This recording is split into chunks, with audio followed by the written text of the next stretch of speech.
aproveitar e vou estender essa mesa do Satye para o Flávio Gordon, porque, Flávio, olha essa matéria do Poder 360. A galera, o Lula, ele deu aquela regada gostosa de encontrar o Trump na Casa Branca, e agora os integrantes do governo avaliam que discutir apenas tarifas não basta, e é preciso mostrar que julgamento de Bolsonaro foi correto. Primeira conversa entre presidentes ainda não tem data e deve ser realizada por telefone ou videoconferência. Vocês não estão vendo aí, mas na matéria do Poder 360 tem 3 fotos. A do Lula, a do Alexandre de Moraes e a do Trump.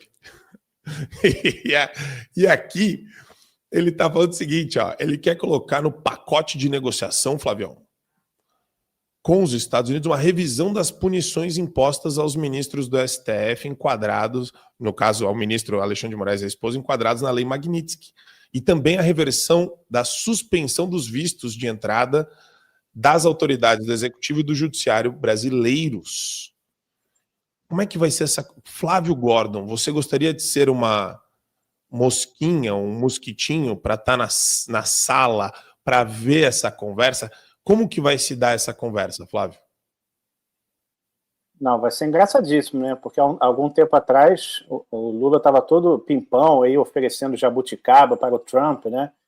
E foi só ocorrer aquele encontro ali na Assembleia Geral da ONU, aquele encontro fortuito, que para quem ouve a Globo News acredita que foi um lance de paixão à primeira vista, que o Trump se apaixonou arrebatadoramente pelo Lula e ficou totalmente conquistado, e a partir daí as duas nações vão se aproximar novamente.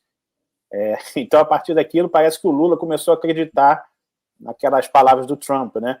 Que é aquele jeitão do Trump de falar. Ele sempre fala isso com todo mundo para negociar. Ele já falou isso do cara lá da Coreia do Norte, já falou isso do Xi Jinping, né? Ele sempre dá uma elogiada. Mas o curioso é que nada mudou, né? Desde que o Trump lançou aquela carta anunciando as sanções no Brasil, todos aqueles pontos que ele começa com a perseguição judicial, que ele reiterou no discurso dele na Assembleia Geral da ONU, ele, a porta-voz da Casa Branca, tuitou, o Marco Rubio, secretário de Estado, o vice-secretário de Estado, o Landau, vice Landau, ou seja, nada daquilo que foi proposto pelo Trump, que foi exigido pelo Trump para começar uma negociação, né, em relação às tarifas. A tarifa é uma parte da coisa, porque, mais ou menos, eu estou insistindo mais uma vez nesse ponto, né? Tenho escrito muito sobre isso. Não é uma questão comercial e tarifária.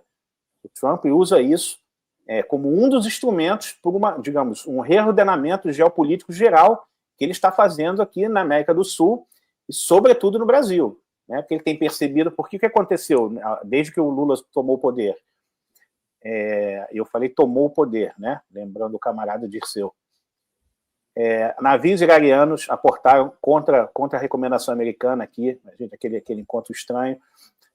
Todas as declarações chamando Trump de nazista, reiteradas políticas da diplomacia brasileira claramente se alinhando ao eixo totalitário e anti-americano de Rússia, China, Irã, né, e etc., Venezuela. Você teve a questão dos BRICS, né, o Lula propondo abandonar criar uma moeda dos BRICS para concorrer com o dólar, e nada disso foi voltar atrás, né? Ou seja, tudo aquilo que o Trump está se desenhando e, digamos, está botando na mesa como demandas para que começasse uma tentativa de reaproximação, nada foi feito. E o ponto número 1 é o ponto do Alexandre de Moraes, que atacou a soberania americana de várias formas. Isso também já foi declarado pelo governo americano reiteradas vezes em várias manifestações, né? Atacou o Elon Musk, atacou as empresas americanas, o advogado, o Martin Lucas, advogado do Rumble e da rede social do Trump, entrou com uma ação também falando desse aspecto da invasão da soberania americana para punir cidadãos residentes permanentes ou então cidadãos americanos, empresas americanas, as ordens ilegais do Moraes. Ou seja, então parece que o Lula está acreditando nessa própria fantasia criada pela sua propaganda, pelo Sidônio e pelo seu escritório de propaganda informal, que é a Rede Globo, né? Então, como se o Trump fosse, de repente, abandonar tudo aquilo que ele foi... Porque é preciso que as pessoas saibam. Tudo aquilo que o Trump, que o governo americano tem conhecido sobre o Brasil nos últimos tempos, vem sendo construído há muito tempo, especialmente pelo Paulo Figueiredo e o Eduardo Bolsonaro, que estão nos Estados Unidos fazendo esse trabalho de informação.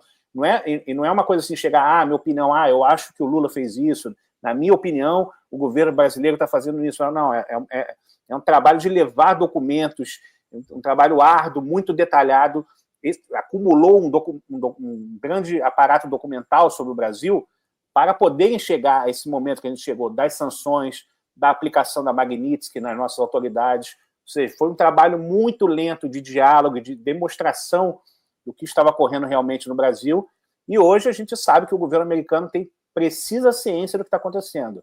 Frequentemente eu acredito que o governo americano sabe muito mais do que é o regime, a natureza do regime brasileiro, do que a própria direita brasileira, em grande parte, né, que tem se atrapalhado aí, não tem entendido direito o que está acontecendo, não tem compreendido direito a dimensão geopolítica que o Trump está imprimindo nesse negócio, e aí tem uma série de desencontros, que a gente pode falar disso mais à frente, mas o fato é que a Janja mesmo falou que não quer ir, né? Se a Janja for, vai ser engraçadíssimo, porque ela vai mandar um fuck o Trump, ela vai mandar aquelas lacradas. Ela vai com o lenço do Hamas. Ela tem que ir com o lenço do Hamas e a roupa do Hamas inteira.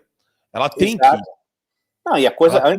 E toda a política claramente antissemita dessa administração Lula, que sempre foi da esquerda, mas agora de maneira declarada, se alinhando abertamente ao Hamas, fazendo declarações infames, comparando ações militares em Gaza de Israel com Auschwitz, com o Holocausto, coisas que são extremamente ofensivas e indecorosas, né? E sendo que Israel continua sendo um grande parceiro americano em termos geopolíticos, em termos de visão do que é soberania, em termos de defesa das soberanias nacionais contra os projetos globalistas e tal. Então, esse encontro tem tudo para ser muito divertido. Claro que o Lula está fugindo de todas as maneiras, está tentando criar um ambiente mais controlado possível, só que ele é muito malandro aqui para o Brasil, né? Para encarar o Trump, a malandragem... A história ela já está metade contada, né? É que a mídia faz uma operação abafa gigante. O cara regou. Os Estados Unidos é o principal parceiro comercial, tem uma crise diplomática se abrindo, o cara chamou para a Casa Branca e o Lula regou. A matéria devia ser essa, mas na imprensa eles não falaram isso. Na imprensa eles falaram, eles participaram da operação abafa do Celso Amorim, que inclusive deu uma entrevista agora para a Folha falando, não vamos permitir, Lula nunca permitiria ser humilhado pelo Trump. Mas é óbvio, né? Porque ele não foi na reunião. Se ele fosse, e se isso for publicizado, inclusive se esse call fosse público, porque eles vão querer fazer agora tudo sigiloso, né? Eles vão querer meter sigilo em tudo, não vão querer abrir isso daí.